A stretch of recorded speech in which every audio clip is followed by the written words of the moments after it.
I was on a coaching call the other day with an entrepreneur, runs a very successful business, has a great team around him. And we were looking at his calendar, doing a little bit of a schedule audit. Because I like to see, if you show me your calendar, you show me your bank accounts, I can tell you exactly what you value and exactly the results that you're going to get out of your life. And he had done a pretty good job of time blocking his week. Each individual day, there was dedicated blocks for his creative work, specifically in the mornings and doing the things that only he can move forward. He had times in the afternoons for his meetings. Great. He was kind of living that maker manager schedule. But what I noticed is that there was a lot of white space in his calendar. And when I asked him why there was so much white space in the middle of the day, he said, well, I need to leave that open because there's typically things that come up throughout the day. My team needs things from me. And so I leave that blank so I have enough bandwidth to be able to help them with that. And I want to share with you two questions that I like to ask that have helped me get out of that mode, because really, you should not be having anything come up on your calendar that's not time blocked on the calendar. There really are very few fires that need to be put out in the moment that need you to reschedule, to improvise in the moment. I like to say, if it's not on my calendar by 7 a.m., it's not getting done today. I'm not doing that thing because I've already made a decision that these are the priorities and that one didn't get on there in time. And so for that to get on the list, it means something else has to leave, right? And usually the things that come up on the day-to-day basis, they're not so important as to necessitate moving the really important big object off of my calendar in favor of putting out this fire. So the first question I like to ask myself, is this a now thing? Is this a now thing? Does this fire actually need to be put out right now? Or could I just let it burn for a little bit? You'd be surprised how often we believe that we need to solve problems in this moment. And it feels so much more urgent and important as a result that it needs to be done in the moment. And so we put everything aside, even the things that we said were the most important, but maybe not the most urgent. Suddenly this thing that's urgent becomes escalated in our minds. But the reality is, in business, there are very, very few fires that actually need to be put out in the moment. Incredibly few, actually. Most fires, most issues, most things that come up throughout the course of a day, they can be pushed either to later in the day, or they could be pushed till the next day or even later in the week. You would be surprised by just asking yourself, does this actually need to be solved right now? If you just ask yourself that question, you'd be surprised by how often you answer, no, it doesn't. It doesn't need to be answered right now. And so what I like to do then is to leave a dedicated time slot at the end of my day for those types of random things. So my team knows, if you have things, bring it to me at this time. Don't bring it to me at 10 a.m. when you know I'm in the middle of writing, or you know I'm in the middle of some creative endeavor, or don't bring it to me at 2 when I'm in the middle of a meeting. Bring it to me at the end of the day with what I call like my slush time. Then we can decide, okay, here's the fires that came up today. We need to put these out, or we need to delegate when they get done, right? So is this a now thing? That's number one. Never let somebody just call you on the phone to make their current problem your current problem. There is almost no fire that your team needs to call you about in the moment. And if they do, it means that you did not train them properly on how to solve it for themselves. You didn't set expectations appropriately that you do not want to be interrupted and that you expect them to solve the problem in these different ways. So this could be an opportunity for you to improve the operations of the business, to standardize your operating procedures, right? So if somebody is reaching out to you, it's usually because you didn't train them well enough.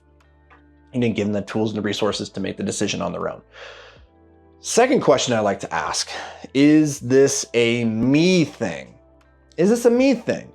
You'd be surprised how often your team will escalate something to you simply because they know they can get the answer from you quicker than trying to figure it out on their own.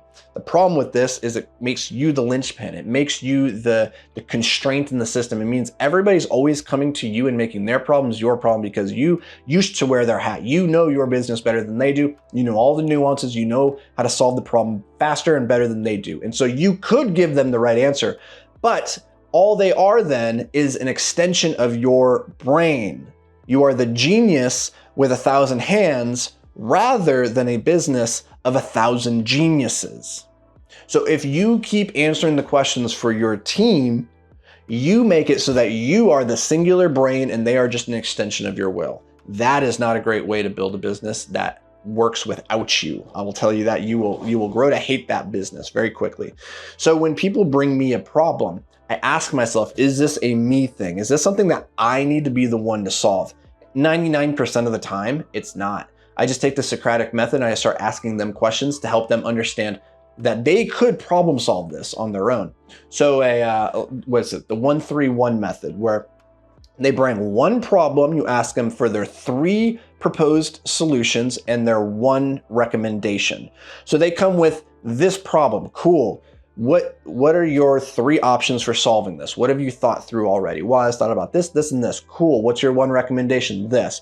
And you help them frame how they came to that decision. And even if it's not the decision you would have made, you need to give them the bandwidth, the rope to go out there and hang themselves with it. Because it's only in hanging themselves that they learn, right? We learn more from our failures than our successes. And by giving them the answer, you are denying your team the opportunity to learn and to grow. You are doing them a disservice. You think you're helping them by telling them what to do and giving them the answer when they come to you every single time because you're saving them time, you're making their job easier. I'm telling you, you are denying them the opportunity to become the greatest versions of themselves. So stop helping them by telling them what to do. Help them by asking them questions that bring out the answer from inside of them, and then trust them to go and execute it, even if that means that they're gonna do it wrong. Okay, so those are the 2 questions I encourage you to ask. Is this a now thing, or could this go till later? Almost always it can wait. Is this a me thing?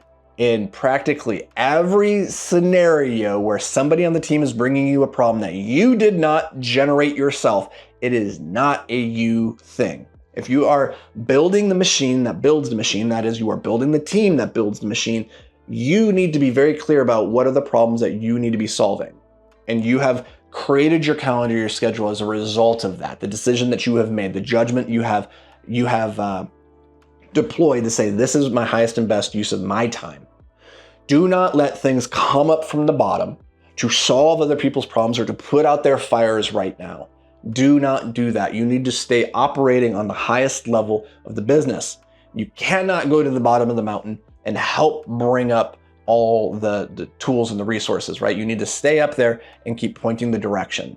That is your most valuable job as the founder. So ask yourself those 2 questions, buy back your time, stop getting sucked into things that aren't actually moving you towards your goals. And I think you will notice that your calendar starts to feel a whole lot better. You start to resent your team a whole lot less because they're stopped bringing you all the problems to solve in the moment, and you have more bandwidth and time to focus uninterrupted, undistracted on the things that actually matter most.